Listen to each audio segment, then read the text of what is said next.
In today's video, we are going to learn बला plant in detail. So इस video को आप इन तक देखो और चैनल को सब्सक्राइब करो और वीडियो पसंद आएगा तो इस वीडियो को लाइक भी करो। तो हम स्टार्ट करते हैं बला प्लांट। बला प्लांट को बला कहा जाता है क्योंकि इसका मेन अर्थ ही होता है कि बल देने का, इसलिए हम इसको बला कहते हैं। इसका लैटिन नेम है सिडाकोडिफोलिया। इसको मालवेसी फैमिली में रखा है। अब देखते हैं हम इसके गण। तो आचार्य चरक ने इसी प्लांट को बल्य, बृहनीय, प्रजास्थापन, मधुरस्कंद इन गणों में रखा है। तो आचार्य सुश्रुत ने इस प्लांट को वात संशमन इस गण में रखा है। अब हम देखते हैं इस प्लांट के पर्याय। तो इसी प्लांट के बहुत सारे पर्याय हैं, उसमें हम बला देखते हैं। बला का अर्थ होता है बल देना, तो इसलिए हम इसको बला कहते हैं। दूसरा पर्यायी नाम है इसका बलाढ्या, तो उसका भी यही अर्थ होता है कि ये प्लांट बल देता है। और अगर हम इसको उखाड़ने की कोशिश करेंगे तो ये जल्दी से निकलता नहीं है, इसलिए भी हम इसको बलाढ्या भी कह सकते हैं और बला भी कह सकते हैं। इसके जो रूट्स होते हैं वो ज़्यादा अंदर तक नहीं होते हैं, ज़्यादा डीप नहीं होते हैं, फिर भी इस प्लांट में इतनी स्ट्रेंथ होती है कि हम इसको उखाड़ नहीं पाते अच्छे से, तो इसीलिए शायद इसको बला कहा गया है। इसको खरयष्टिका भी कहते हैं क्योंकि ये थोड़ा प्लांट रुक्ष दिखता है, खरा दिखता है। इस प्लांट को हम पीतपुष्पी भी कहते हैं क्योंकि इसमें पीले कलर के फूल आते हैं, इसलिए हम इसको पीतपुष्पी भी कहते हैं। ये प्लांट का जो स्वरूप है वो है शूप। ये छोटा सा शूप होता है और ये बहुत ज़्यादा स्ट्रांग होता है, इसलिए हम इसको बला कहते हैं। अब हम देखेंगे इसके उपयुक्तांग, मतलब इसके हम यूजफुल पार्ट्स देखेंगे। उसमें ये सबसे पहले आता है इसके पर्ण, फिर आते हैं इस प्लांट के मूल, फिर आते हैं इसके बीज। अब हम देखेंगे इसके उत्पत्ति स्थान। तो ये प्लांट हमें भारत में 1200 मीटर की ऊंचाई तक ये प्लांट हमें पाया जाता है। तो ये प्लांट हमें भारत भर हर जगह पर दिख जाएगा। इस प्लांट में अब देखेंगे हम केमिकल कंपोजिशन। तो इस प्लांट में एफिड्रीन, बीसिस्टेस्टोरॉल, फाइटेरॉल, राल, राल-अम्ल, म्यूसिन और पोटेशियम नाइट्रेट जैसे केमिकल होते हैं। कुछ इसमें क्षार तत्व भी होते हैं। अब हम देखेंगे इसके गुण। तो सबसे पहले हम देखेंगे इसका रस। तो ये मधुर रस का होता है, विपाक भी मधुर होता है और इसका वीर्य शीत होता है। अब हम देखेंगे इसके गुण। तो इसमें लघु, स्निग्ध और पिष्टिल ये गुण होते हैं। अब हम देखेंगे इसके प्रमुख कार्य और उपयोग। तो इसका नाम ही है बला, तो ये बल देने का कार्य करेगा और हमें बल मांस धातु को देना है, तो हम इसका यूज़ मांस धातु के ऊपर करेंगे। तो ये मांस धातु की वृद्धि करेगा और उसके साथ साथ शुक्र धातु की भी वृद्धि ये करता है। तो इसके जो प्रमुख कार्य है वो है मांस धातु को बल देना और बृहन कार्य करना। अब जो राजयक्ष्मा होता है जिसमें पेशेंट का वेट लॉस होता है और पेशेंट दुर्बल होता है, तब भी हम इसका यूज़ कर सकते हैं क्योंकि उसको भी हमें स्ट्रेंथ देना है, उसको हमें उसका मास और उसका बल दोनों को बढ़ाना है, इसलिए हम इस प्लांट को यूज़ कर सकते हैं। उसके साथ साथ अगर दौर्बल्यता भी होगी तब भी हम इसका यूज़ कर सकते हैं। अब हम देखेंगे इसकी दोषज्ञता।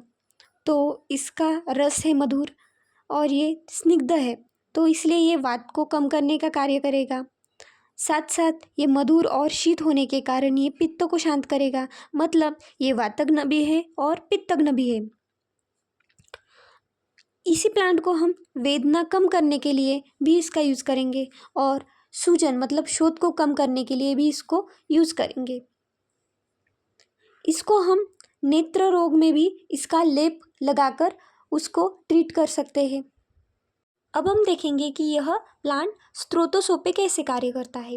तो सबसे पहले हम देखेंगे रस रक्त व स्रोतों पे ये कैसे कार्य करता है। तो इसमें शीतवीर्य है और मधुर रस है, तो ये रक्त प्रसादन करने का कार्य करेगा, रक्त को शुद्ध करेगा और रक्त का स्तंभन भी करता है। तो इसलिए हम इसको रक्त पित्त में भी यूज़ कर सकते हैं, जिसमें रक्त का ये स्तंभन करेगा, रक्त को शुद्ध करेगा और इसमें जो हृदय होता है उसको ये बल देने का कार्य भी करेगा, तो उसमें भी हम इसको यूज़ कर सकते हैं। अब जो राजयक्ष्मा है, हमने पहले ही देखा कि राजयक्ष्मा में वेट लॉस होता है, बल और मांस दोनों का क्षय होता है, तब भी हम इस प्लांट को यूज़ कर सकते हैं।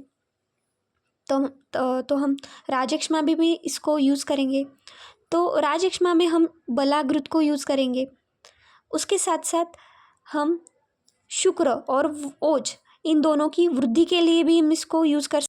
अब हम देखेंगे मासवह स्रोतस। तो मासवह स्रोतस पे ये मुख्यतः कार्य करता है। तो ये मांस की वृद्धि करेगा, बल देगा और मांस के साथ साथ ये शुक्र धातु की भी वृद्धि करता है। तो ये मांस और शुक्र धातु को बल देने का कार्य करता है। अब हम देखेंगे यह प्राणवह स्रोतस पे कैसे कार्य करता है। तो पित्तजकाश हो गया, शतजकाश हो गया, उरजशत हो गया, इसमें यह पित्त को शांत करने का कार्य करता है और जो शत है उसको वो कम करने का कार्य करता है। साथ साथ यह और भी धातुओं को पुष्टि करने का काम करता है, उसकी वृद्धि करने का काम करता है। इसमें मधुर, शीत, स्निग्ध और पिष्टिल ये गुण होने के कारण ये शुक्र की वृद्धि करता है और इसलिए हम इसको प्रजास्थापन में भी इसको यूज़ कर सकते हैं। साथ में ये वोज को भी बढ़ाता है। अब ये मांसादि जो धातु है, मतलब जो सप्त धातु है, उनका पोषण करता है, उसको बल देता है और साथ साथ यह रसायन कार्य भी करता है। उसके साथ साथ यह वातव्याधि में भी इसका यूज़ किया जाता है, जैसे कि पक्षाघात, एकांगवात, मन्यस्तब्ध आदि रोग में इसको हम यूज़ कर सकते हैं। इसको हम तेल में भी, इसका हम तेल का भी यूज़ कर सकते हैं और इसके हम काढ़े का, क्वाथ का भी यूज़ कर सकते हैं और हम इसको बस्ती में भी इसका तेल का यूज़ कर सकते हैं। अब हम देखेंगे यह आतवह स्रोतस पे कैसे कार्य करता है। तो इसमें जो रस है वो है मधुर, शीत गुण है इसका, वीर्य शीत है इसका, तो ये रक्त को स्तंभन करने का कार्य करता है और ये बला है तो बल देगा, तो यह गर्भाशय को बल देगा और गर्भाशय का जो दौर्बल्य है तो उसमें वो यूज़फुल है। साथ साथ यह गर्भाशय का पोषण भी करेगा और जो रक्तस्राव होता है, योनिगत रक्तस्राव होता है जैसे कि प्रदर, तो उसको भी वो स्तंभन करने का कार्य करेगा। साथ में ही यह मूत्रवह स्रोतस पे भी कार्य करेगा, जैसे कि यह पित्त का नाश करता है, पित्त का शमन करता है। वात का अनुलोमन करने के कारण यह मूत्रकृच्छ और शूल दोनों में उपयोगी है। अब जब हिमेटूरिया जैसी कंडीशन आती है, मतलब मूत्र मार्ग में से खून का आना, तो उसको हम हीमेटोरिया कहते हैं, तो उसमें भी यह स्तंभन करने का कार्य करता है और उसके लिए हम बला के जो मूल है उसका बलामूल सिद्ध दुग्ध का यूज़ करेंगे, तब भी इससे यूज़ होगा। अब हम जानेंगे मात्रा। तो स्वरस की मात्रा है 10 से 20 मिली, चूर्ण की मात्रा है 3 से 6 ग्राम और बलाघृत की मात्रा है 10 से 20 ग्राम। अब हम जानेंगे इसके कल्प। तो बलाधिक्वाद, बलाद्यग्रूद, बलाद्यरिष्ट, धान्वंतर तैल आदि इसके कल्प है। अब हम देखेंगे इसके आमयिक प्रयोग। तो धातु पुष्टि करने के लिए हम बला का जो स्वरस होता है, मतलब उसके पत्र का स्वरस होता है, उसको हम दुग्ध के साथ लेंगे रोज सुबह। अब जो प्रमेय है, जो धातु क्षयजन्य प्रमेय है, उसमें हम बलामूल चूर्ण लेंगे, उसमें हम दूध और मिश्री डाल के उसको हम सेवन करेंगे तो ब्रूहन कार्य होगा। तो इस वीडियो को लाइक करो और चैनल को सब्सक्राइब करो और इस वीडियो को ज़्यादा से ज़्यादा शेयर करो। और मैंने इस टाइप के वीडियो बनाए हुए हैं, उसकी मैं लिंक डिस्क्रिप्शन में देती हूँ और ऊपर भी देती हूँ, तो आप उस वीडियोस को देखो और ज़्यादा से ज़्यादा फ्रेंड्स में इस वीडियो को शेयर करो और चैनल को सब्सक्राइब करो।